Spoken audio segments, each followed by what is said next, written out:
Hi, this is my review of Deluxe Tunnels and Trolls Adventurers Compendium. The Adventurers Compendium is a bundle of solo and Game Master adventures for Deluxe Tunnels and Trolls.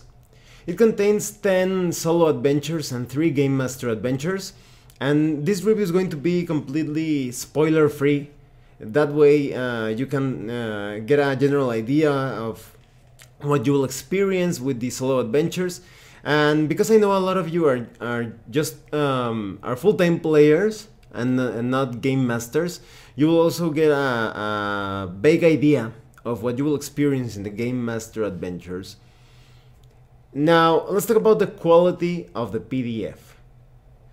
First, I'm going to talk about what I would consider, well, it's not that much of a negative, but it's something to keep in mind, and that is the organization of the PDF. It's somewhat weirdly structured. At the beginning of the PDF, you have a succession of the first pages of each solo adventure. So that feels somewhat weird. I wonder if it would have been better if they handled separate files for each of the solo adventures, because you have the first page of the first adventure and then the second page of the other adventure, and luckily you have hyperlinks, so that way you can click on the number of the encounter and it will take you to the right encounter. But navigation is somewhat weird. I recommend that you keep some notes on the adventure that you are playing and the encounter that you are currently experiencing. Otherwise you could get lost in the document. And it's also somewhat troublesome to get to the Game Master Adventures, because the bookmarks are really strange. It just says page 48 AC or page 53 AC, but it doesn't really tell you, it doesn't take you to a specific encounter, and it doesn't say that this is a solo adventure or this is a Game Master Adventure. So navigation leaves a bit to be desired. It's somewhat lacking in my opinion. And well, besides that, the quality is good. You have this some awesome full color illustrations of the different adventures, because these adventures are quite old. This is a blast from the past, effectively. So you feel like you are experiencing the history of Tunnels and Trolls. You see all the different covers where these adventures originally appeared. And besides that, you have some really nice black and white illustrations for each of the adventures. And the document is well written, but there are several typos. They aren't a big deal. You won't be having trouble to understand the content, but there are quite a few typos. So if you feel a bit annoyed by that, just be assured that it doesn't present an obstacle to understanding how to move through the adventures and such. Now, let's talk about the contents. Now, I'm going to give you a general overview of all of the adventures without dwelling into specifics and telling you which adventure has this or that, so that way there won't be spoilers. But before that, let's talk about the introduction. They really give you a nice introduction of the like the spirit behind the adventures. And you also have some pretty handy things. You have a random treasure generator to generate coins and gems and such.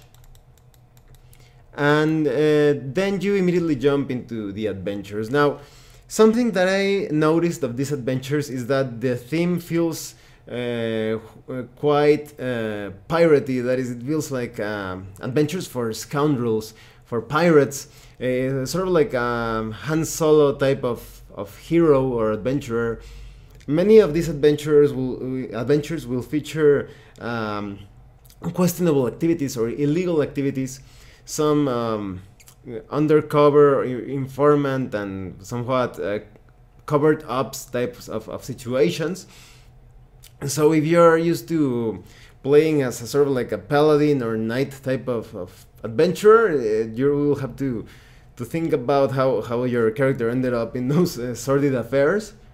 And the pirate theme is really strong, and there's also a very exotic flavor, a very strong exotic flavor into many of the adventures, for many of the adventures.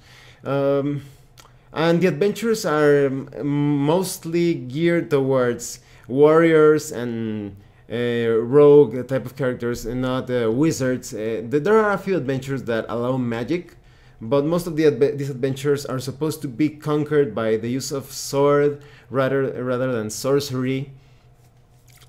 Now there are a couple of points that I find quite unusual and good as well. Is the first one is the rewards.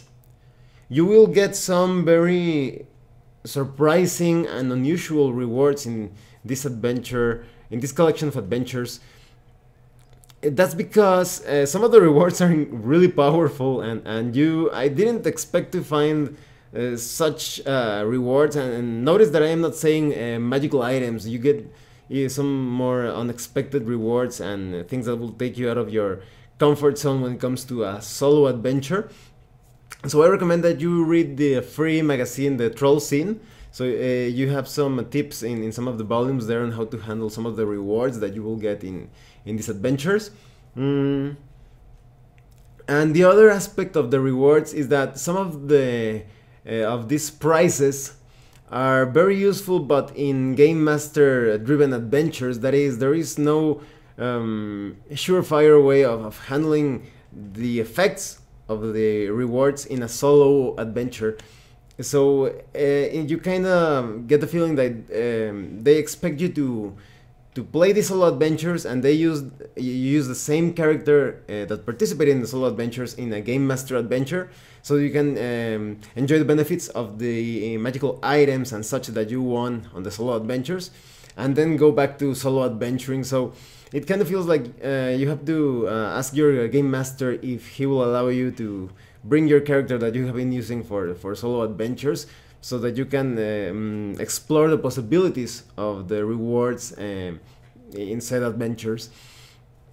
Now the other thing is that you will bump into some very unusual situations. Everything about this collection is unusual in a good sort of way. I didn't expect them to put your character in some situations of leadership and some very unique explorations, in ways that you can have some highly gonzo situations in general, adventures, dangers. There are some ways in which the initial choices that you take in that first page will color the rest of the adventure in ways that are completely surprising and quite original. I don't think I've seen a modern adventure that approaches things in many of the ways that the different situations here they just make you tackle the challenge without taking you out of your comfort zone. Some other thing to keep in mind is that some of these adventures could take you to some adventures that are sold separately. However, the good thing is that they give you ways in which you can handle this. That means you don't have to purchase the other adventures to enjoy the experience. You have some ways in which you can handle the different challenges that take you to other places. Usually it requires a check, and you're good to go. I think it's maybe I should have mentioned this in the quality section of the review, but I think it's better if Flying Buffalo includes a little note in the description of the adventure known as the Assorted Adventure, saying that it is included here in the Adventurer's Compendium, because I imagine what if a person decides to purchase both the Adventurer's Compendium and the Sorted Adventure without knowing that the Sorted Adventure is included in this collection, and he ends up wasting money. So I think it would be nice if they included a little note in both products that the Sorted Adventure is included in this collection, and in the Sorted Adventure they should a note that says, oh, it's included the Adventurer's Compendium, etc. Now, I did find something that I would consider a negative in a few of the adventures. Luckily, it wasn't that frequent, and that is the quality of the choices. Some of the choices really felt unfair. That is, for example, in Buffalo Castle, another excellent Tunnels and Trails adventure, you have these choices, but you have these very subtle clues that are basically telling you if you choose this, it's going to turn out really bad. But here there are some adventures that feel like, which one do you choose, red or blue? And you choose one color, and you have no clues on knowing whatsoever which one is the right choice, and your character dies. And sometimes it's a bit disappointing that you know that there are subsystems in Deluxe Tunnels and Trolls that will allow you to handle even some choices that seem wrong, but you get punished for it, and you're like, oh, but that could have been handled using this check, and no, it's instant death. So that's a bit of a negative in my opinion, especially all the time. I remember the other great adventures such as Buffalo Castle and the more recent Bedlam one, and the it just feels like some choices could have been handled better. Now, another piece of what I would consider neutral information is that some of these adventures could end up quite abruptly and quite quickly, depending on your choices. But there were several adventures that on my first playthrough, because I made a certain choice, the adventure ended almost immediately. So, sometimes it was pretty cool because you got a lot of a substantial reward for making that choice, but other times I felt like I missed a lot of the adventure by making a choice that was actually the right choice. It was quite obvious that it was the right choice, and I took it, and I felt like I got punished for it. Not that my character died or anything, but I felt like the reward was somewhat miserable. But then again, well, that also means that there's a lot of high replayability to each of these solo adventures, and so you could consider it a plus maybe. Now, when it comes to the Gamemaster Adventures, they are basically three, as I was telling you. The first two are basically dungeon crawls, and what I like about them is that they are difficult. You have to pay attention to the details, otherwise you could end up getting a total party kill, and you could also miss a lot of the rewards, and that's quite nice. It's kind of those adventures that feel like they separate the men from the boys, so to speak. And so they are completely old school, rewarding your intelligence and your wits and your powers of perception rather than brute force, although there will be fighting. It really feels like you are exploring something, and that it's a living, breathing world, and that it's all up to you, and if you fail, it's your own fault, and if you succeed, it's because of your intelligent choices. And the third adventure is quite nice. It's this adventure can be placed between adventures because it's a city-based adventure, or a site-based adventure, you could also call it like that, and it has a lot of potential for NPC interaction. You feel this, well, you're basically in this building, and you have many opportunities to interact with the locals. Some things could end up quite violent, but some other things could end up relatively with not so many battles.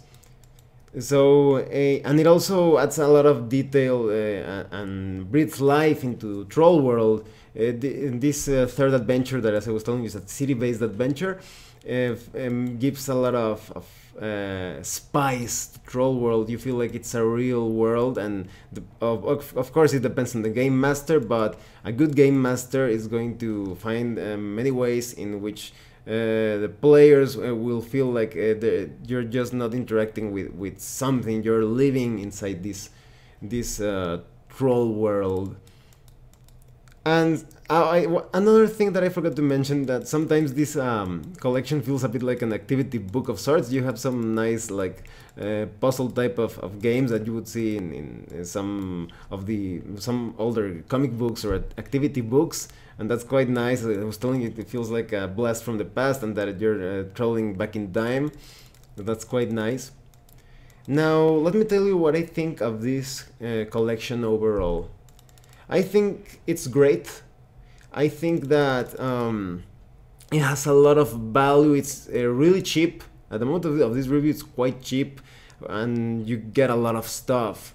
And it's so flexible because, for example, you have the solo adventures, which are replayable, and even though most of them are geared towards warriors and thieves, and these you do have some adventures that allow magic use. And a capable game master could take any of these solo adventures and turn them into Gamemaster Adventures, so that's a lot more value to the product. And the Gamemaster Adventures are quite nice, and as I was telling you, they really bring a lot of life to the world of Deluxe Dungeons and Trolls. And the different like activities and puzzles and add a lot of charm to the entire package. So overall, this is I highly recommend the Adventurer's Compendium, because despite the what I would consider the shortcomings in terms of decision making and the organization or structure of the document, it's quite satisfying. It was a very fun experience to play through all of these adventures. And the rewards, I really like them, how they are quite unusual, and the situations that your character will end up in, not just fighting but also interacting with the locals, even as a solo experience. Your tactical decisions in exploration, in navigation sometimes, that is in seafaring, and in leadership, all of those choices are quite entertaining and surprising. And there were a number of times where I was like, oh, I can't believe they added this to a solo adventure, how nice. And you see the potential of the Deluxe Dungeons and Trolls system, how it handles so many things in so many different ways. Well, thanks for watching my review. If you have any comments or questions, please let me know. See you later.